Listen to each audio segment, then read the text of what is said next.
I've made a ton. I always tell people it's a hard lesson to learn that the most successful people in their field, their passion, whatever they love to do, are the people that have failed the most. I mean, you can follow the quotes and stuff that Michael Jordan says all the time. I mean, he got cut from his team. I mean, didn't think he was good enough, and he failed a ton to become the best. So that's a really good question. I have to think about that one. So I think probably in the beginning is I failed to take my own advice, and that I was reading, I was learning, I was researching stuff about how to make other people better and healthier. But I stepped back and I said, you know what? I'm talking some talk here, but I'm not necessarily walking it. And over last year, I had a bout where I got very sick. I mean, I was out and down for the count for like 6 months.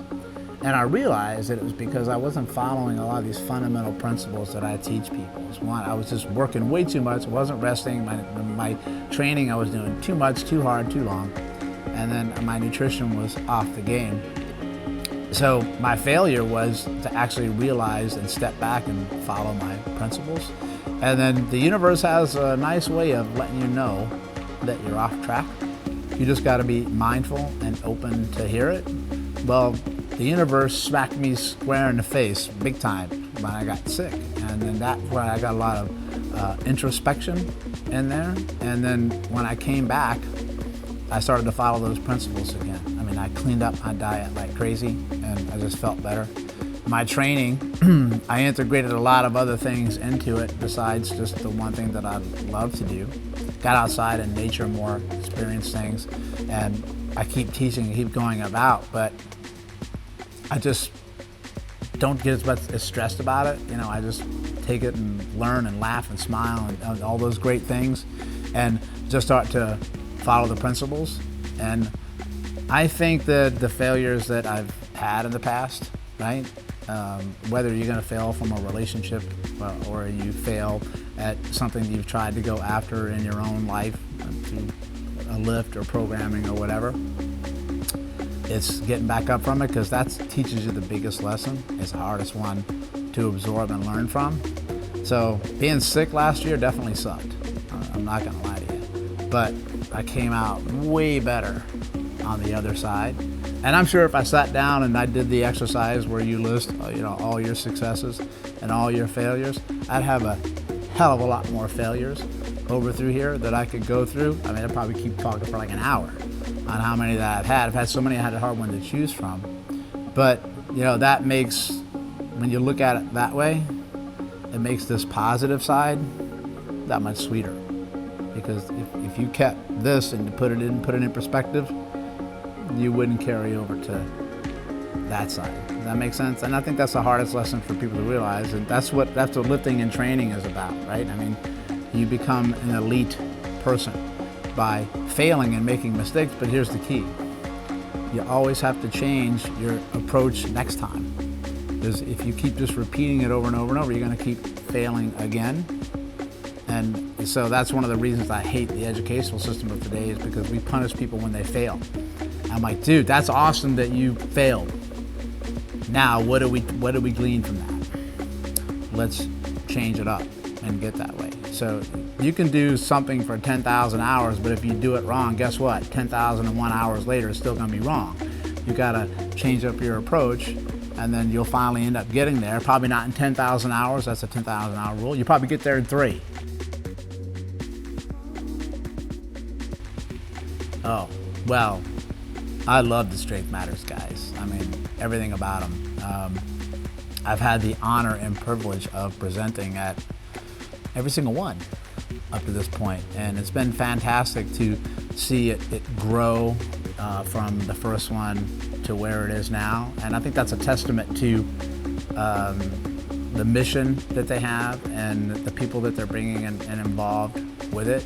It's my favorite. This is the one here in London that I'm speaking to you at, and yesterday was my birthday.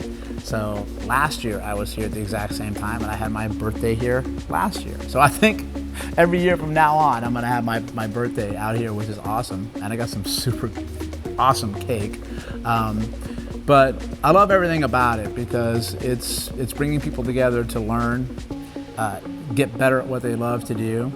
But it's also an environment that's really fun and engaging. There's no judgments about other people, right? Because you get out there and you get into this business, people like to build themselves up by breaking another person down, right? And that there's so much of that going on in the industry, and to have a nice positive support is crucial. So every time a lecture ends up into there, the lecturers and speakers stick around. They answer questions, and the people come up to you, and they're not scared to come up to talk to them and engage with them. And what I love about the summits is that you guys have brought that vibe to other things. I mean, you have your magazine, so you get people in print, and you've got support through your podcast and stuff like that. And the one fundamental thing about human nature is that when you learn about connection, is that people want to belong. People want to be valued. They want to be accepted. They want to be in what they call a tribe. When Seth Godin's one of his best books ever is called Tribes. You just want a sense of belonging to something and with people that share a similar vision. And that's what this is, because when you get out into real life, it's going to kick your ass. I mean, the stuff is negative. It's all bad. Everybody's suffering, so sometimes they want to pull you down because they can't get where they want to go, so they're not going to let you get there. So you absolutely positively have to take the time to get a step away from that. You can't escape it. It's just there. But you have to go into an environment that helps you feed your mission where you want to go. And with these summits that you put together all over the world, you've got that support structure, for learning, which is absolutely fundamental. But also, hell man, just smile and have fun, love what you do, don't overcomplicate it, take the fundamental strategies back. So you change yourself here, you go back, you change the life when you get back. It's perfect formula. Absolutely, hell's bells, yes, 100%. Absolutely. I mean, I say it just like that. I mean, it's a fantastic investment that you're getting from it, and you're gonna learn a ton. But what I think that the valuable part of this is you've got that support structure when you're in it. And I understand how it is, especially because so many things out there to choose from, right? And everybody is like, come join me, come join this. People overpromise and they underdeliver. It's natural to be skeptical, and some people may have even gotten burned in some stuff. That's just the way it is. You're always going to have good people and not so good people. But I've been working with you guys for the last year and a half, and I knew that we had the same mission, the same view of we want to change the world, and we want to do it. And hell, why can't you have a lot of fun getting there when you do it? And I think the first thing that people will notice when they choose and decide to join is that, holy cow, I mean, like, I get people that are always in contact with me, they're always in support, and you've got that backup that's there. Sometimes you join things and you're like, okay, now what? And you're like, I don't know what to do next. What I loved about it is that you guys, when you bring people in and you're part of the family, I mean, you get taught, you get guided, right, to bring you in and help you get to where you want to go. So to me, it's an absolute no-brainer, fundamental one that you put down. And if you're like, I'm not sure, hey, guess what? I mean, it's 100%, at least in the United States, it's a tax write-off. I mean, it's a win-win, right? So you're continuing your education, but you're also building up a network of people and a support structure. And I always have people, because when they said, they reach out to me often through my network, and they say, I see you do a lot of work with Strength Matters and stuff. I say, first of all, I'm not going to work with anybody that I don't absolutely respect and admire, and they have integrity and character. Otherwise, I'm not going near them. That being said, with them, I'm like, trust me, it's the best investment that you're ever going to make. And after you make it, I'm going to talk to you in a month. And every time I ask them, so what did I tell you?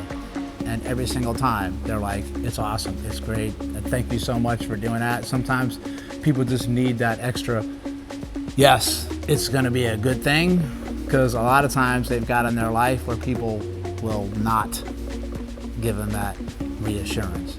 So, to answer your question again, hell's bells, yes. It's the best investment you're going to make.